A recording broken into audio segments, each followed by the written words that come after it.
Salt of the earth, you are the light of the world. We are called to be salt and light.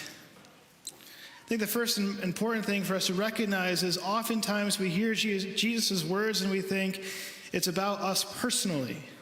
You know, how the Lord is calling us, whether it's for interior conversion or calling us closer to Him, and those are good things and things that Jesus does do all the time. But this weekend in this gospel, it's really not about us. It's about how we are useful to the world, right? Salt and light are meant to be are things that are useful, right? Light is what makes it the ability for us to see things. Its effect is on another, and same with salt. It enhances things. So the first point for us to really reflect on is how we are being used to enhance the world, to make it better, to make it better.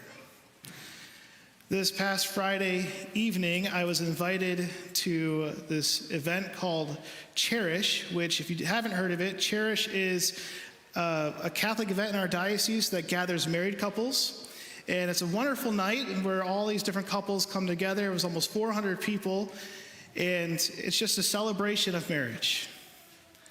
And why that's relevant for us today is because at this event, one of the things to remind us of how Christ being a part of marriages makes it different, makes it better. You know, when Christ came, marriage already existed. People for centuries and years before Christ were getting married. And then He comes, and He elevates this beautiful institution as a sacrament. And so He's made it better. Because marriage is meant to be a place where the spouses experience Jesus through one another. Marriage is meant to be a place where we look at a marriage and we see a sign of God's fidelity to us and their fidelity to one another.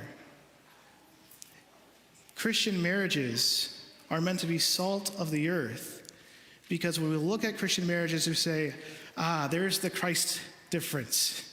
You know, that's what Christ can do. And this is in every aspect of our lives. When Christ is at the center, it makes it better.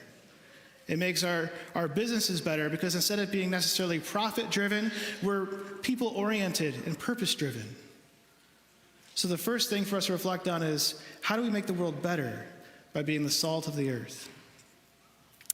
The second, light and salt together show us that we are called to reveal and draw out goodness in other people.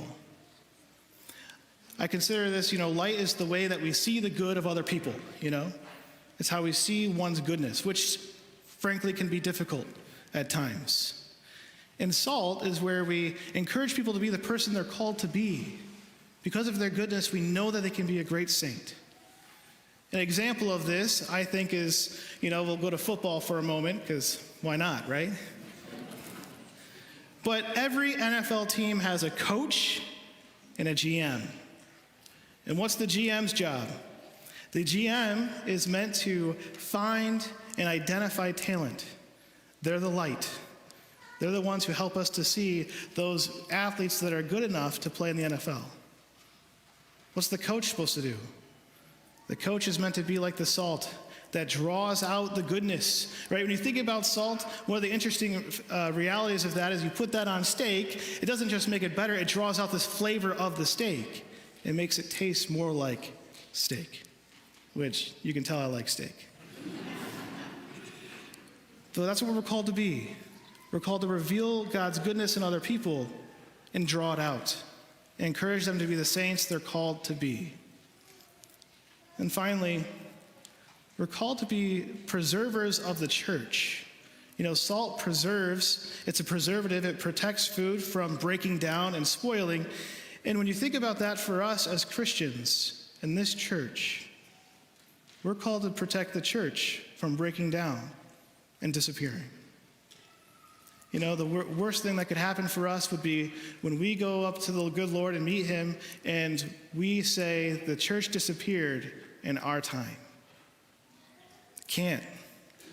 We are called as Christians to be salt, to make sure that this place, this church, remains for future generations. And it's not just that it remains, it's meant to be better. You know, I think about all the times my family went camping, and as we were cleaning up, and my dad would look at me and my siblings and say, clean it up. Make it better than it was when we got here, right? That's our mission. Everything about our lives as Christians is to make this world better, to show people how Christ makes a big difference, to show them who they're called to be, and to leave this place, this church, better than when we first found it.